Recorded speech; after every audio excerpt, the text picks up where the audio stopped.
Assalamualaikum warahmatullahi wabarakatuh. Alhamdulillah, kita bersyukur kepada Allah Subhanahu wa ta'ala yang telah menghadirkan kita di majlis yang dibanggakan oleh Allah di hadapan para malaikat-malaikatnya. Majlis yang mana Allah Subhanahu wa ta'ala jadikan makhluk-makhluknya, di antaranya para malaikat, ditugaskan untuk berpatroli di muka bumi mencari majlis yang semacam ini. Kita bersyukur kepada Allah Ta'ala yang telah menghadirkan kita ke dalam sebuah majlis yang bahkan para malaikat-malaikat pun mereka berusaha untuk hadir di majlis ini untuk meraih pendekatan dan keberkahan dari majlis ini. Disebutkan di dalam hadis oleh Rasulullah sallallahu alaihi wasallam, sebagaimana dinyatakan dalam Sahih Al-Bukhari, bahwasanya inna lillahi malaikatan, sesungguhnya Allah Ta'ala memiliki para malaikat-malaikat yang punya tugas khusus. Apa tugas khusus para malaikat tersebut? Tugas mereka sayyahun fil ardh. Mereka berpatroli di muka bumi. Apa yang mereka cari ketika patroli di muka bumi? Mereka apabila berpatroli di muka bumi, kata Nabi Muhammad sebagaimana diriwayatkan dalam Sahih Bukhari, yaltamisuna hilagal dzikr. Mereka patroli khusus untuk mencari perkumpulan zikir. Apabila mereka ketemu majlis zikir, kumpulan zikir, apa yang mereka lakukan? Apa mereka mau bilang, oh itu bid'ah, oh itu syirik, oh itu sesat? Kira-kira kalau mereka ketemu majlis zikir itu malaikat, apa yang mereka lakukan? Mereka sweeping, melarang? Tidak. Rasulullah menjelaskan di dalam hadis, mereka al-malaikah as-sayyahuna fil ardh yaltamisuna hilaqal dzikr fa idza wajaduha tanadau bainahum. Kalau mereka sudah ketemu kumpulan zikir, mereka saling memanggil, memberikan informasi kepada kawanan malaikat lainnya. Mereka bilang, nih di Brebes ada majelis zikir, di Tegal ada majelis zikir, di Kabupaten Tegal ada majelis zikir, ayo kumpul semuanya. Itu malaikat kalau udah ketemu majelis ini, mereka langsung saling memanggil, menghadirkan malaikat-malaikat lainnya, kawanan mereka, untuk hadir mencari berkah. Mengapa? Sebab di majelis yang semacam ini, kenapa malaikat tergoda untuk hadir?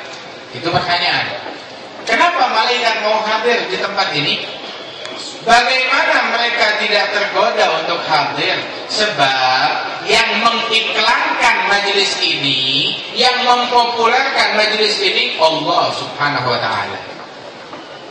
Allah mengiklankan majelis ini, dan Allah mempopulerkan majelis ini di hadapan para malaikat-malaikatnya. Yubahi bihimul malaikat. Allah membanggakan makhluk-makhluknya yang hadir di majlis zikir, dibanggakan oleh Allah Ta'ala di hadapan para malaikat-malaikatnya. Sehingga mereka pun, karena majlis ini dibanggakan oleh Allah, mereka pun ingin ikut hadir agar mereka turut mendapatkan dibanggakan oleh Allah Subhanahu wa ta'ala di hadapan malaikat-malaikat lainnya. Disebutkan satu kali Nabi Muhammad sallallahu alaihi wasallam itu keluar dari rumahnya tergesa-gesa, langsung masuk ke masjid. Setibanya di masjid, sebab Nabi Muhammad pintu rumahnya langsung ke dalam masjid. Ketika masuk ke masjid, Nabi tergesa-gesa menghampiri kelompok ahlu suffah, para sahabat yang duduk di bagian belakang masjid. Nabi hampiri mereka. Sahabat heran, kenapa Nabi Muhammad tergesa-gesa mendatangi mereka? Ada apa? Ada hal penting apa ini? Ketika Nabi menghampiri mereka, ini sahabat daripada ngumpul, Nabi tanya, ma ajlasakum, apa yang membuat kalian semua berkumpul di sini? Maka dijawab oleh sahabat, najlis sunatullah, kami duduk di tempat ini khusus berzikir kepada Allah. Nabi Muhammad kembali nanya, Allahi ma ajlasukum illa dzalik. Sumpah demi Allah, kalian tidak duduk melainkan hanya untuk zikir saja. Dia bilang, kami sumpah ya Rasulullah, kami tidak duduk melainkan hanya untuk zikir. Nabi menyumpah mereka lagi, sumpah kalian tidak duduk melainkan hanya untuk zikir, sampai 3 kali. Mereka jawab, betul, kami tidak duduk melainkan hanya untuk zikir. Terus Nabi Muhammad bilang, ama ini astahlifukum laisa tuhmatan lakum. Aku meminta kalian bersumpah bukan karena enggak percaya, tapi saya penasaran. Tadi waktu saya di rumah, malaikat Jibril datang kepada saya. Malaikat Jibril bilang sama saya, ya Muhammad, innallaha yubahi bi ashabikal malaikah. Allah Ta'ala membanggakan tuh sahabat-sahabatmu yang lagi di luar tuh, dibanggakan di hadapan malaikat-malaikatnya. Makanya saya tanya, kenapa, apa yang kalian lakukan hingga kalian dibanggakan oleh Allah di hadapan para malaikat-malaikatnya? Ternyata karena ngumpul dalam rangka berzikir kepada Allah Subhanahu wa Ta'ala. Nah kita nih, perkumpulan kita ini, Masya Allah, luar biasa, berkah, makmur, banyak manusia yang hadir demikian banyak. Tapi jangan heran, malaikat yang hadir jauh lebih banyak.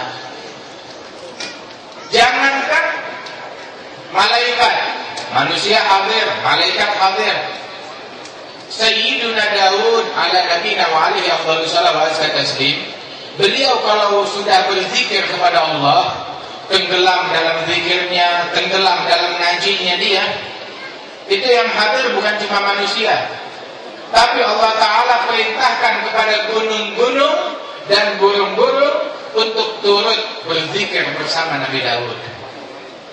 Qulna ya jibalu awwibi ma'ahu wat-thair.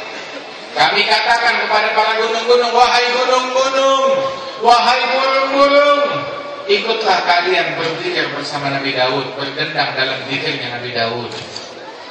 Sehingga gunung ikut zikir, kemudian juga burung ikut zikir bersama zikirnya Nabi Daud. Nah itu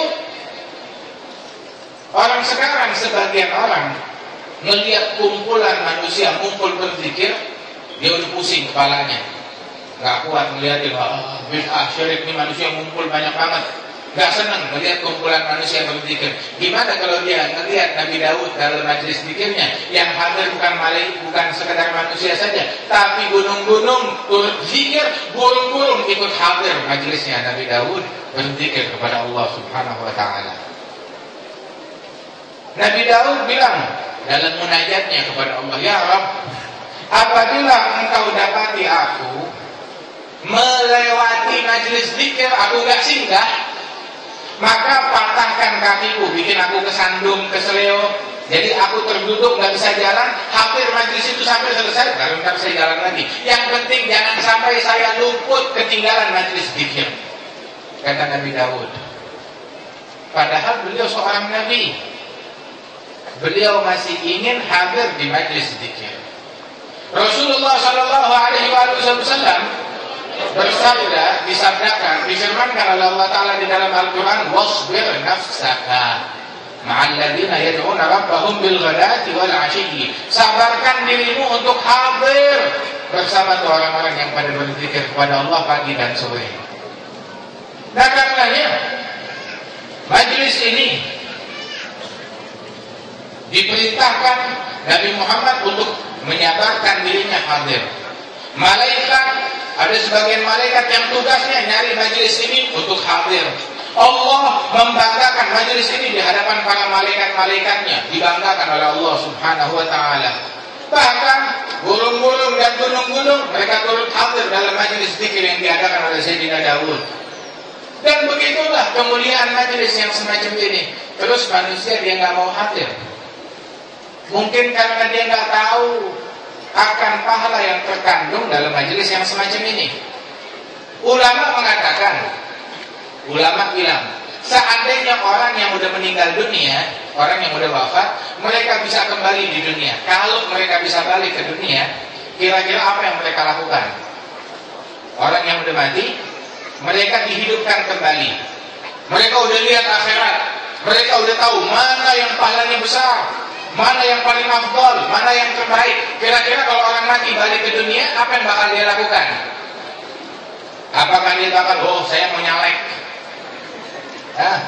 atau saya mau ikut pilpres, atau saya mau jadi anggota dewan, atau saya mau beli mobil, atau saya mau kawin lagi. Kan ada orang yang begitu. Kira-kira kalau orang mau mati, dia kembali ke dunia, apa yang akan dia lakukan? Bukan ikut beginian semuanya. Tapi orang yang meninggal dunia, kalau dia kembali ke dunia, pasti dia akan mencari amalan akhirat. Sebab dia tahu di akhirat sana ini semuanya tidak ada yang berguna kecuali hal-hal yang mendekatkan kepada Allah Ta'ala. Tapi amalan akhirat ada banyak macam.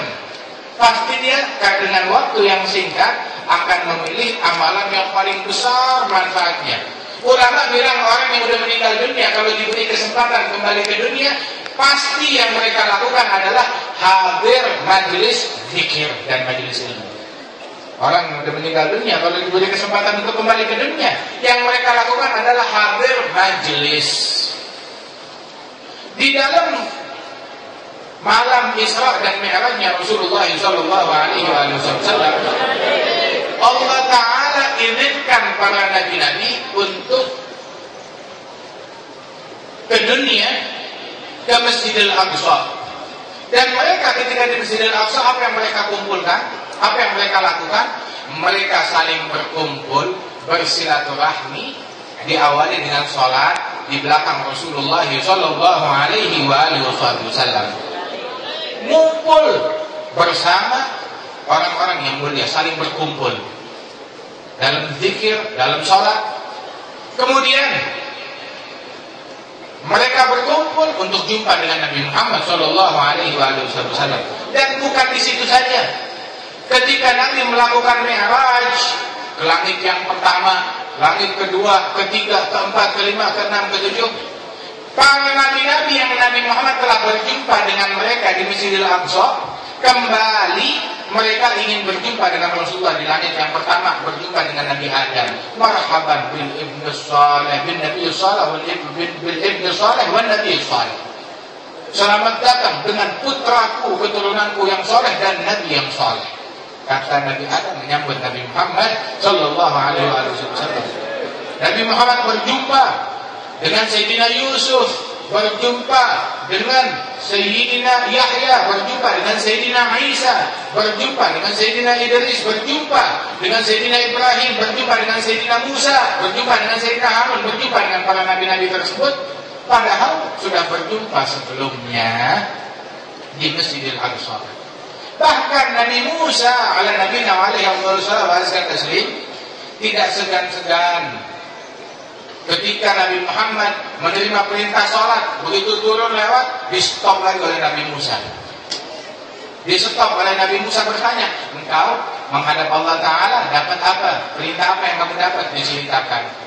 Kemudian Nabi Musa bilang, coba balik lagi, sudah minta keringanan. Nabi Muhammad balik minta keringanan kepada Allah Ta'ala. Ketika kembali dihadang lagi oleh Nabi Musa, di mana? Sudah dapat keringanan. Itu alasan semuanya dari Nabi Musa, tujuannya satu, menikmati di dalam memandang wajah Rasulullah Sallallahu Alaihi Wasallam. Kalau tidak, ini kita umat Nabi Muhammad. Ada apa Nabi Musa ngurusin umatnya Nabi Muhammad? Dia urus umatnya sendiri. Tapi dia kesempatan satu, kesempatan yang jarang beliau dapatkan. Beliau ini dalam kesempatan tersebut menikmati wajah Rasulullah Sallallahu Alaihi Wasallam, berbincang, bercakap-cakap dengan Rasulullah Sallallahu Alaihi Wasallam, duduk hampir majelis bersama Nabi Muhammad Sallallahu Alaihi Wasallam. Itu tujuannya. Sampai sudah selesai, dia bilang balik lagi. Umatku nggak bakalan mampu, umat saya aja nggak mampu, padahal umat saya lebih kuat. Minta keringanan kepada Allah Ta'ala dalam perintah sholat itu. Nabi Muhammad balik lagi, selesai balik, dihadap lagi oleh Nabi Musa, ditanya, wahai Muhammad, berapa diberikan oleh Allah Ta'ala, berapa diringankan? Umatku nggak bakalan mampu, dan begitu seterusnya. Berkali-kali kembali, dari 50 waktu dikurangi 5, 9 kali bolak-balik, sampai akhirnya menjadi 5 waktu. Wahakala. Tujuannya melihat wajah Rasulullah Sallallahu Alaihi Wasallam. Nah, karenanya kita beruntung Kita berkumpul pada malam hari ini berzikir, bersolawat kepada Nabi Muhammad sallallahu alaihi wasallam. Tahu nggak kalau jalanan pun ini berbangga dengan orang-orang yang berzikir. Di dalam hadis as-sahih sebagaimana diriwayatkan juga disebutkan oleh Imam Nawawi dan juga daripada Ibn Sunni juga dengan sanad mereka, diriwayatkan dalam hadis as-sahih bahwasanya Rasul sallallahu alaihi wasallam bersabda, itu jalanan itu saling berbangga. Ini jalanan sini dia bilang kepada jalanan lainnya, siapa di antara kalian wahai jalanan lainnya yang hari ini dilalui oleh orang yang sedang berzikir, sebab hari ini saya dilalui oleh orang yang berzikir kepada Allah Ta'ala. Itu jalanan aja berbangga, membanggakan orang yang berzikir. Bagaimana tidak Allah membanggakan orang yang kumpul berzikir, apalagi jalanan. Sehingga jalanan itu pun juga saling berbangga, membanggakan dia, hari ini saya dilalui oleh orang yang berzikir, kamu tidak. Begitu. Kenapa? Jalanan merasa mulia dengan kehadiran dan dilalui oleh orang-orang yang berzikir kepada Allah Jalla Jalaluhu wa Ta'ala Azamatuh. Kemudian juga ketahuilah saudara-saudara sekalian, jangan heran kalau jalanan bergembira dengan orang yang berzikir, gunung-gunung turut berzikir, burung ikut hadir majlisnya. Nabi Daud berzikir kepada Allah Subhanahu wa Ta'ala. Bahkan bagaimana ketika Rasulullah sallallahu alaihi wasallam bersama Sayyidina Abu Bakar, Sayyidina Umar dan Sayyidina Utsman naik ke puncak Gunung Uhud. Ketika naik ke puncak Gunung Uhud, ini mereka ini orang-orang mulia, ahli zikir, orang-orang yang dikasihi oleh Allah Ta'ala. Ketika Nabi Muhammad, Sayyidina Abu Bakar, Sayyidina Umar, Sayyidina Utsman naik ke puncak Gunung Uhud, itu Gunung Uhud langsung bergoyang. Bergoyang seperti gempa karena gembira dinaiki oleh Nabi Muhammad dan dinaiki oleh sahabat Nabi Muhammad. Nabi Muhammad dengan tongkatnya ketika Gunung Uhud bergoyang, maka Nabi mengetuk Gunung Uhud dengan tongkatnya. Ya Uhud, tenanglah, diamlah wahai Uhud. Engkau bergembira sedemikian rupa, ketahuilah, ma alaika illa nabi was-siddiq wa syahidan. Engkau di atasmu bukan siapa-siapa, hanya seorang Nabi Muhammad, was-siddiq, Sayyidina Abu Bakar as-Siddiq, wa syahidan, dua orang yang calon mati syahid, Sayyidina Umar bin Al-Khattab dan Sayyidina Utsman bin Affan. Jadi boleh bergembira, tapi tenang saja, jangan terlalu goyang begitu, kata Rasulullah sallallahu alaihi wasallam.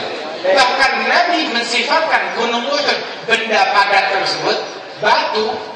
Nabi bilang, Uhudun jabalun yuhibbuna wa nuhibbu. Gunung Uhud adalah gunung yang mana dia cinta kepada kami dan kami cinta kepada gunung tersebut, kata Rasulullah. Karena gunung itu cinta kepada Nabi Muhammad, Nabi pun juga cinta kepada dia, sehingga disebutkan bahwasanya Uhud jabalun min jibalil jannah. Gunung Uhud adalah gunung di antara gunung-gunung surga. Kenapa? Sebab gunung itu cinta kepada Nabi Muhammad sallallahu alaihi wasallam. Kira-kira kalau kita cinta kepada Nabi Muhammad bagaimana? Gunung batu cinta kepada Rasulullah menjadi gunung surga. Kalau manusia cinta kepada Rasulullah, dia menjadi manusia surga, insyaallah. Kita hadir di sini, hadir pengajian, kita berzikir. Nah, hendaknya kita di sini ada ilmu yang kita petik, yang kita dapatkan. Nabi Muhammad orang yang paling alim. Nabi bilang, kullu yawmin la azdad fihi ilman fala burika li fi kulli syamsin dzalikal yawm. Tiap hari kalau saya enggak bertambah ilmu, maka terbitnya matahari di hari tersebut tidak membawa berkah bagi saya sekalian. Nabi juga bilang di dalam hadis, la an aqul subhanallah walhamdulillah wa la ilaha illallah Allahu akbar ahab ilayya mimma tala'at alaihi syams. Saya membaca satu kali ucapan subhanallah walhamdulillah wa la ilaha illallah wallahu akbar. Ini satu kalimat ini lebih saya sukai dari semua benda yang disinari oleh cahaya matahari, kata Rasulullah. Lebih disukai dari benda yang disinari oleh cahaya matahari. Matahari ketika terbit Kemana? Menyinari tambang emas, gedung-gedung, istana, gunung-gunung, negara-negara, semuanya disinari oleh cahaya matahari. Termasuk bumi Indonesia disinari oleh cahaya matahari. Bilang ucapan subhanallah walhamdulillah wala ilaha illallah Allahu akbar lebih saya suka ini daripada dunia seisinya yang disinari oleh cahaya matahari, kata Rasulullah sallallahu alaihi wasallam. Apalagi jabatan, harta, uang, nggak ada apa-apanya dibandingkan subhanallah walhamdulillah wala ilaha illallah Allahu akbar. Nggak ada apa-apanya. Kursi, kedudukan, nggak ada apa-apanya dibanding ucapan subhanallah walhamdulillah wala ilaha illallah wallahu akbar. Bahkan disebutkan Nabi Sulaiman diberikan oleh Allah Ta'ala kerajaan yang besar, mulkan azimah, kerajaan yang besar Allah Ta'ala berikan kepada Nabi Sulaiman, menguasai dunia seisinya. Kemudian juga Allah Ta'ala berikan kepada Nabi Sulaiman bala tentara pengikut dari kaum manusia, kaum jin, burung-burung, hewan-hewan, binatang, bahkan angin menjadi pasukannya Nabi Sulaiman, turut kepada perintahnya Nabi Sulaiman.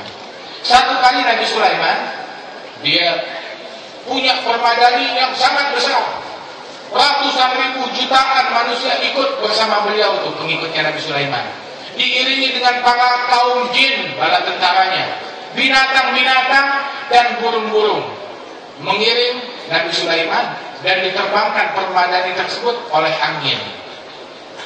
Ketika diterbangkan oleh angin, ada petani di ladangnya melihat Nabi Sulaiman dan bala tentaranya pengikutnya dalam rombongan tersebut. Itu petani tersebut di ladangnya dia berkata, subhanallah laqad utiya ibnu Daud mulkan azima. Maha suci Allah yang telah memberikan Sulaiman bin Daud kerajaan yang besar. Maka ucapan orang tersebut disampaikan oleh angin ke telinganya Nabi Sulaiman. Nabi Sulaiman dengar begitu, bilang balik haluan, hampir itu orang berhenti di depan petani tersebut. Ditanya, kamu tadi ngomong apa? Apa yang barusan kamu ucapkan? Enggak ada, saya cuma bilang subhanallah. Allah Ta'ala telah memberikan kepada Sulaiman bin Daud kerajaan yang besar. Maka Nabi Sulaiman bilang, tahu gak ini apa yang kamu lihat? Dan kerajaan yang saya punya semuanya, ini semuanya ucapanmu subhanallah satu kali lebih baik daripada kerajaannya Sulaiman bin Daud. Kerajaan yang Allah Ta'ala berikan kepada Sulaiman bin Daud itu nggak ada apa-apanya dibandingkan ucapan kamu subhanallah satu kali. Nggak ada apa-apanya dibandingkan ucapan subhanallah. Benar atau enggak ucapannya Nabi Sulaiman? Coba kita lihat, Nabi Sulaiman punya kerajaan, punya emas. Emasnya Nabi Sulaiman masih ada nggak sekarang? Mana dia emasnya? Mana dia peraknya? Mana dia baju kerajaannya? Mana dia kursinya? Mana dia singgasananya? Mana harta karunnya? Mana simpanannya? Mana permadaninya? Mana pengikutnya? Mana tentaranya? Mana sutranya? Mana gedungnya? Mana istananya? Habis, musnah. Terus ucapan subhanallah yang diucapkan orang tersebut masih ada tidak? Masih ada. Pahalanya ada di sisi Allah Subhanahu wa Ta'ala. Mana lebih baik ucapan subhanallah atau itu harta semuanya? Ucapan subhanallah. Makanya orang yang paling rugi adalah orang yang punya kesempatan untuk hadir majlis semacam ini, cuma dia nggak hadir. Punya kemampuan, punya kesempatan untuk nuntut ilmu, cuma dia nggak nuntut ilmu. Dia nggak hadir pengajian, dia nggak ngumpul, dia nggak datang. Ini orang yang paling rugi besok di hari kiamat. Sebab di majlis ini lain ampunan dari Allah, lain majlis ini dibanggakan oleh Allah Ta'ala di hadapan para malaikat-malaikatnya, lain ilmu yang dia dapatkan, lain pahala yang dia dapatkan.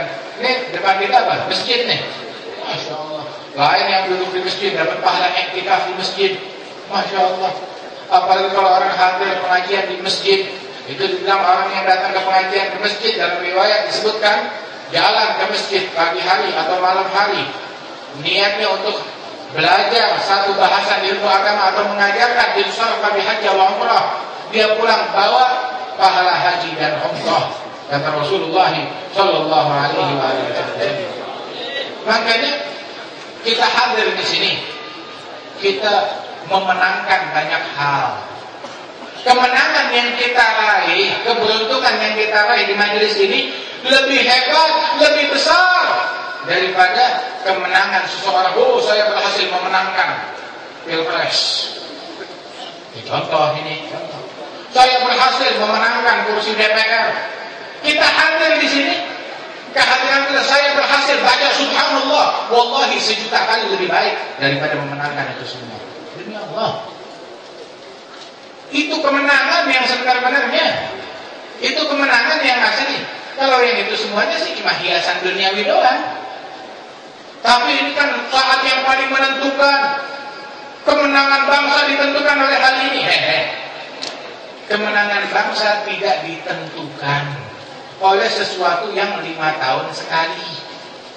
Masa depan bangsa bukan ditentukan oleh sesuatu yang 5 tahun sekali. Tapi yang menentukan keberuntungan bangsa, keberuntungan dunia adalah tahu apa? Yang sehari 5 kali. Apa yang sehari 5 kali?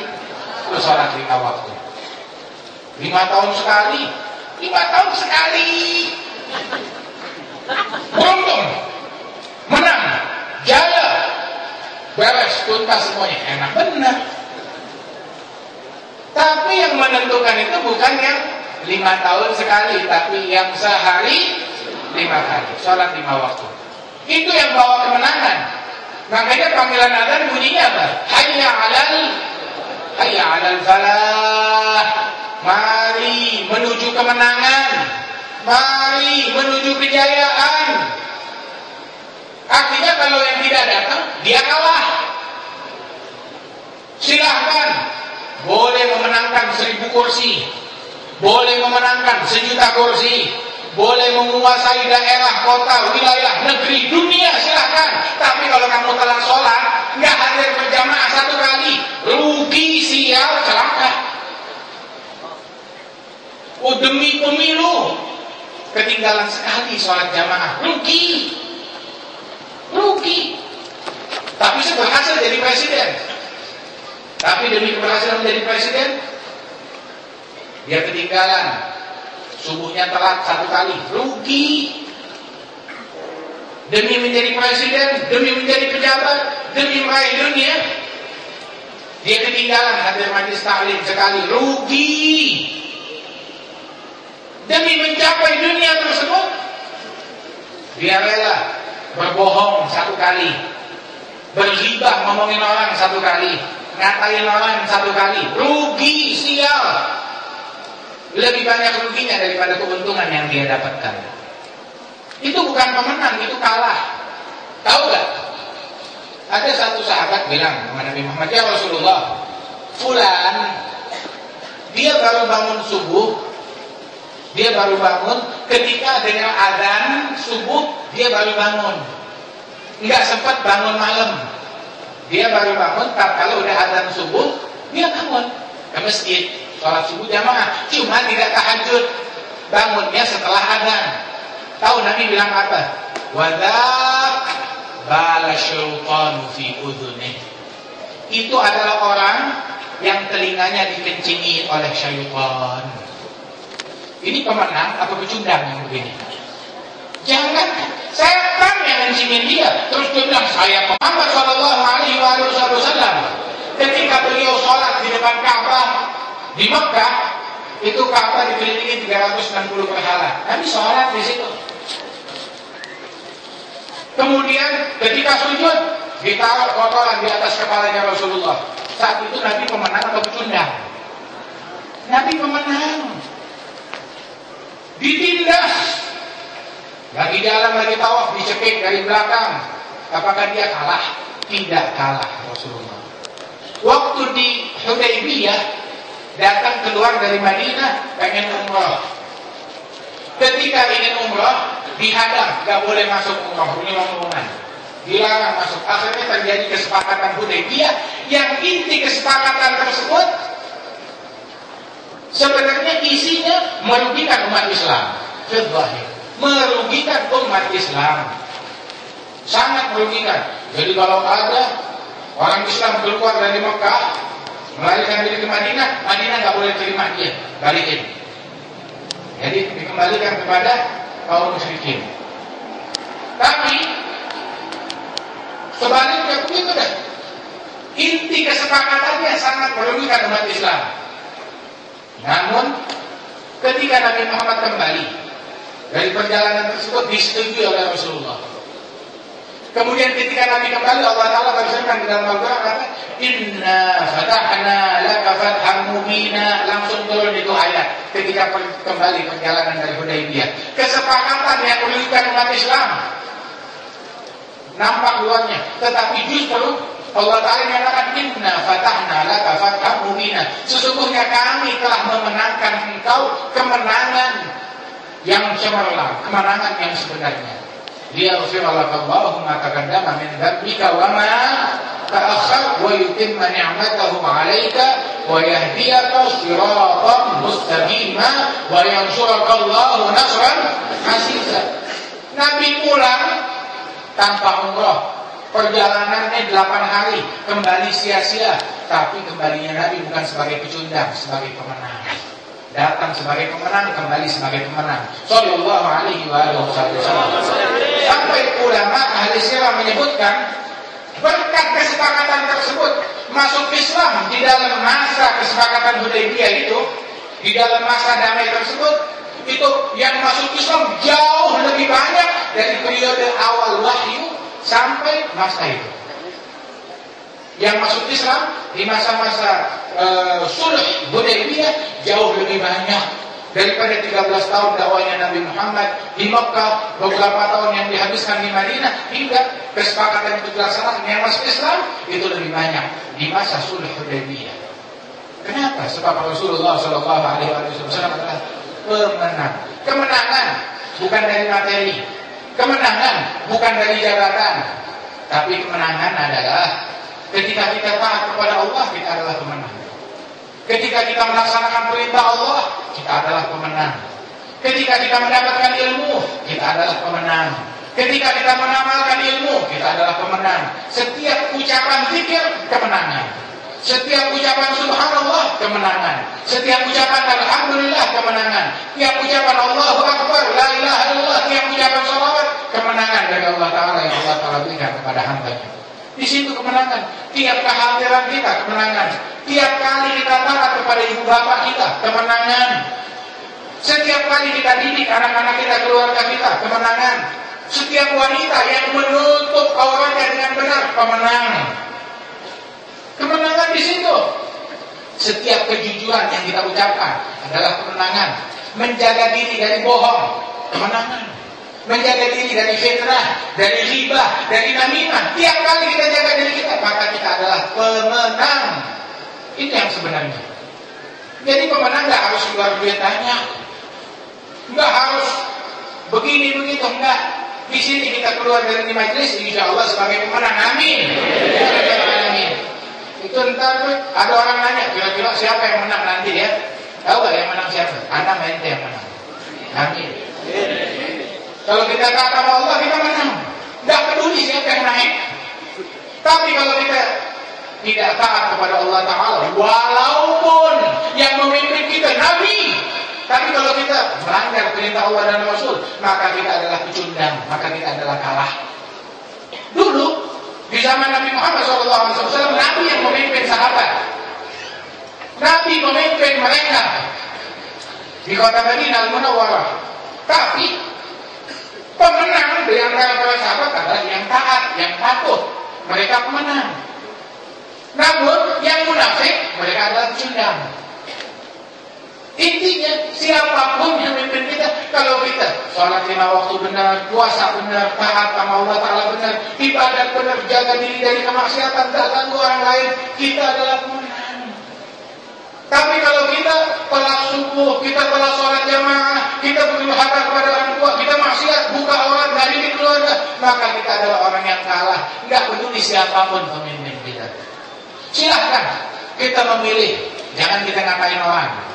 Jangan kita mencaci orang, jangan kita memecah belah orang, jangan kita menjelek-jelekan orang lain. Ini cuma dunia, cuma gara-gara begini yang kita ribut berkelahi. Ntar kiamat ini ada bayan. Ini kan politik. Yang ini hari jadi teman, besok jadi lawan. Yang ini hari jadi lawan, suatu saat kan bisa jadi teman. Begitu depan mata kita. Wah, kita hidup ribut rame-rame buat kita terus. Dia layar, nah kita deh masih tetap ribut berkelahi antara kita satu sama lain. Jangan kita ribut.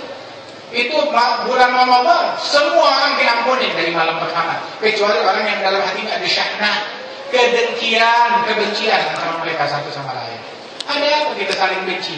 Ada apa kita saling ngatain? Kunu ibadallah ikhwana. Jadilah kita hamba-hamba Allah yang saling mengasihi satu sama lain. Ala kulli hal, bulan Ramadan bentar lagi akan datang. Jangan kita nodai dengan hal yang tidak perlu. Jangan kita kotori dengan ucapan yang tidak baik. Jangan kita nodai dengan perbuatan yang tidak baik. Pererat hubungan kita kepada Allah Ta'ala. Sibukkan diri kita dengan Allah. Jangan sibuk sama politik. Jangan sibuk sama dunia. Jangan sibuk sama syahwat. Jangan sibuk sama nafsu. Sibuk untuk Allah Ta'ala. Urusin haknya Allah Ta'ala. Allah Ta'ala akan mengurusin kita. Allah Ta'ala akan beresin urusan kita. Beresin dulu hubungan kita dengan Allah. Yang lain kalau Allah Ta'ala yang bakal beresin, Allah Ta'ala yang bakal mengapain. Kalau kita jalankan haknya Allah Ta'ala gak bakal kurangin kita. Tapi kalau kita kurangin haknya Allah Ta'ala, maka apa yang kita dapat? Kita akan musnah, akan binasa, akan celaka. Mudah-mudahan Allah Ta'ala berikan taufik kepada kita sekalian. Dan Allah Ta'ala semakin memakmurkan majelis yang semacam ini. Majelis yang bawa damai, yang bawa rahmat, yang bawa kasih sayang, tidak membawa perpecahan, gak ngajarin ngatain orang, gak ngajarin mencaci orang, gak ngajarin musuhin orang, yang mengajak kita kepada cinta kepada Allah, cinta kepada Nabi Muhammad. Gak ngajarin nafirin orang, gak ngajarin syirikan orang, gak ngajarin bid'ahkan orang, gak. Justru kita mensunnahkan orang. Justru kita mengislamkan orang, bukan kafirkan orang. Justru kita mengajak manusia saling mencintai, bukan saling mendengki. Mengajak manusia saling bersatu, bukan saling berpecah belah. Mengajak manusia untuk dekat kepada Allah Ta'ala, dekat kepada akhirat, bukan untuk menggilain dunia. Ini majelis yang semacam ini.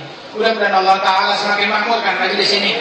Dan Allah Ta'ala berikan keberkahan kepada mereka yang telah membina daripada majelis-majelis ini. Al-Habib Umar dan juga al-ikhwan semuanya yang hadir tengah-tengah kita, para habaib, para asatidah.